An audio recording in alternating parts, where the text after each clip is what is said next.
Shalom.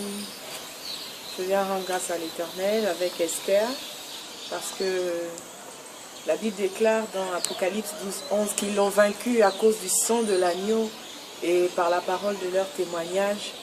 Et nous devons nous montrer reconnaissants vis-à-vis des bienfaits de l'Éternel. Et à ce titre, je ne cesserai jamais de le bénir, de lui exprimer toute ma reconnaissance à travers son instrument qu'il a utilisé. J'ai cité la prophétesse Edwige, Ada épouse Banangoy, parce qu'en 2006, alors que je traversais une période d'épreuve, de dure épreuve, je ne vais parler que de la naissance miraculeuse d'Esther, parce que le reste suivra. Alors en 2006, j'étais dans une phase de stérilité secondaire. J'ai été interpellée par l'Éternel, attirée par un spot publicitaire de l'organisation d'un puissant séminaire de femmes organisé par la prophétesse Edwige. Et je me suis rendue. Le premier jour, je suis allée, le deuxième jour, non. Et le troisième jour, vraiment, j'ai vécu des moments exceptionnels, des moments, je veux dire, de miracles extraordinaires. L'Éternel, la parole qui avait été libérée, était basée sur le passage d'Esther, parce que c'était un séminaire de femmes. Donc la prophétesse, dans son message, exhortait les femmes à avoir un comportement digne, de ne pas avoir le comportement de la reine Vasti, parce que l'Éternel était capable de déshériter une femme qui se comportait de manière indigne pour donner le trône à ses enfants, tel qu'il a fait dans la vie d'Esther. Alors, c'est vrai que je traversais une épreuve dans mon couple, mais j'étais dans une phase de stérilité secondaire, comme je le disais. Alors, comme dans tous les programmes, nous sommes arrivés à la phase où il fallait poser des actes prophétiques. Pour celles qui devaient se marier, elles devaient lever la main et revêtir d'abord l'alliance de Jésus-Christ, parce qu'il est notre premier époux et l'époux fidèle par excellence. Et celles qui voulaient enfanter devaient poser leurs mains sur le ventre. Alors j'ai obéi simplement à toutes les instructions, parce que j'étais convaincue que tout était fait sous la direction du Saint-Esprit. Et j'ai prié, on a prié, certains signes prophétiques ont été donnés par la prophétesse, qui se sont d'ailleurs accomplis. Mais il y a une chose qui s'est faite. Il y avait des brochures qui se vendaient et des t-shirts. J'ai été poussée à tout acheter. J'ai acheté des t-shirts, des brochures. Et il y avait beaucoup d'exhortations pour les femmes dans ces brochures. Et il y avait des passages à méditer qui avaient été donnés. Et parmi les passages, j'avais écrit Esther. Et j'ai compris qu'il fallait lire tout le livre d'Esther. J'ai commencé à méditer ce livre. Et quelques semaines plus tard, en fait, moi, la lecture, dans le passé, la lecture, je n'aimais pas trop parce que ça m'endormait beaucoup. Donc, du coup, je n'ai pas lu l'histoire d'Esther en un jour ou en une semaine. Ça s'est fait pendant un bon bout de temps. Et un jour, parce que j'étais tellement tourmentée et troublée par ce que je traversais, que mon cycle menstruel avait été perturbé. Alors, j'avais fait 1 mois et demi sans voir mes menstrues. Il m'arrive comme ça d'exercer ma foi, alors j'étais convaincue que j'étais enceinte. Et lorsque mes menstrues sont arrivées, je m'apprêtais à aller à mes cours. J'étais au campus, j'étais étudiante. Et j'ai refusé. J'ai dit, Seigneur, je ne peux pas accepter ça. J'ai fait 1 mois et demi sans voir mes menstrues. Moi, je suis enceinte, Seigneur.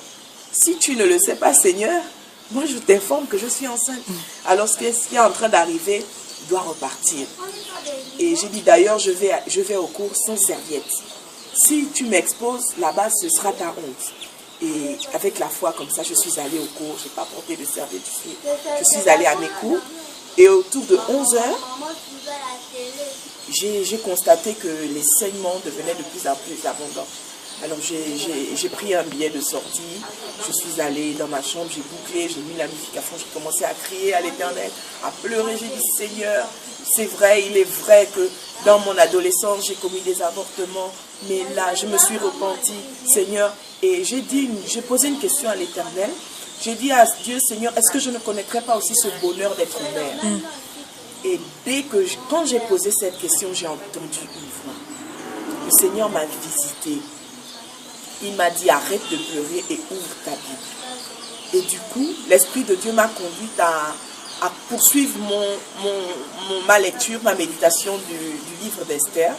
Je suis repartie dans Esther et je tombe sur une phrase, un passage où il est écrit « Les secrétaires du roi furent appelés en ce temps le 23e jour du 3e mois. » Mais je tremblais, bien aimé, parce que j'ai réalisé ce jour que la Bible est un livre vraiment spirituel. Ce jour-là, on était le 23e jour du 3e mois. On était le 23 mars 2006. Parce que ce séminaire s'était déroulé en 2006, lors d'une croisade, la croisade de la prophétesse en 2006 au gymnase d'Olivier.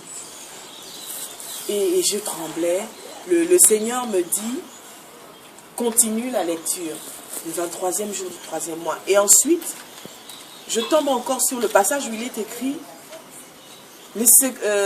il leur prescrivit, parce que c'était l'histoire des Juifs qui devaient être exterminés sous l'ordre, l'édit royal suscité par Aman qui voulait exterminer le peuple de Dieu, et c'était l'histoire d'Israël. Et il leur avait été donné, après le jeûne d'Esther, de pouvoir se défendre.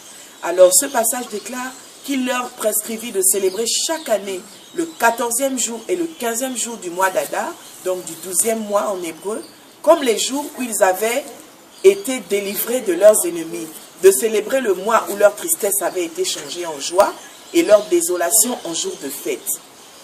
Et cette parole a résonné dans mon esprit comme si elle s'adressait à moi. Et le Saint-Esprit me dit, maintenant, entre le 3e mois et le 12e mois, combien de mois d'écart il y a? Vous savez, la Bible déclare que c'est Jésus qui parle, il dit, je m'en vais, mais je ne vous laisserai pas orphelin, je vous enverrai le Saint-Esprit, l'Esprit de vérité, qui vous enseignera dans toutes choses. Et ce jour-là, c'est le Saint-Esprit qui m'a aidé à saisir la révélation de ce que l'Éternel me disait. Et j'ai calculé comme un enfant, comme une élève, 3, 4, 5, 6, 7, 8, 9, 10, 11, 12, 9 mois. Et j'ai levé mes mains vers le ciel, j'ai dit, Seigneur, je te bénis. 9 mois comme 9 mois de grossesse. Et vous savez, ça pouvait se passer dans 10 ans. Je savais que Dieu, ce jour-là, me faisait la promesse. Le Saint-Esprit avait attesté à mon esprit que je deviendrais mère. Et on dit souvent communément que ce que sa bouche déclare, sa main l'accomplit. Le 23 mars était ma dernière date des règles. Et ma fille, Esther, est née le 15 décembre comme Dieu me l'avait révélé. La prophétie s'est accomplie. Et je suis simplement rentrée dans la bénédiction, j'ai saisi l'esprit. Elle devait naître un peu plus tard, mais l'Éternel avait visité mon médecin, mon gynécologue, pour que l'accouchement soit provoqué ce jour-là, sans que rien ne se passe. Esther est là, elle a 6 ans aujourd'hui, 6 ans et demi. Elle aura 7 ans le 15 décembre 2013. Et nous savons qu'avec Dieu, nous vivrons encore de plus grande gloire, parce que la Bible déclare qu'il nous emmène de gloire en gloire et de victoire en victoire. Aujourd'hui, j'attends son prophète Élie. Il a commencé, la Bible déclare que cette belle œuvre qu'il a commencée en vous, il la parachèvera, il l'amènera à la perfection. Aujourd'hui, c'est Élie qui arrive.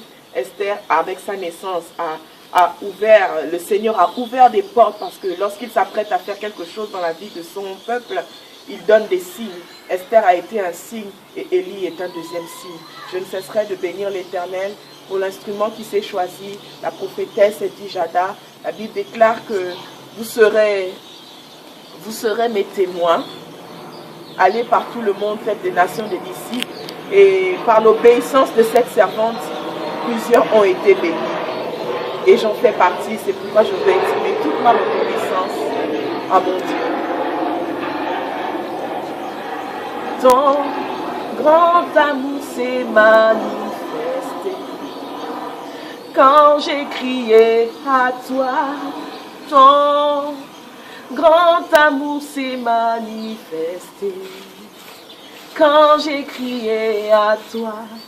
En reconnaissance pour tous tes bienfaits, me voici Seigneur pour te consacrer ma vie entière. tout ce qui est en moi. Oui, je veux exprimer toute ma reconnaissance à l'Éternel, le Dieu d'Israël, le Dieu qui m'a béni, le Dieu qui m'a délivré, le Dieu qui veille sur ma vie et le Dieu de la prophétesse.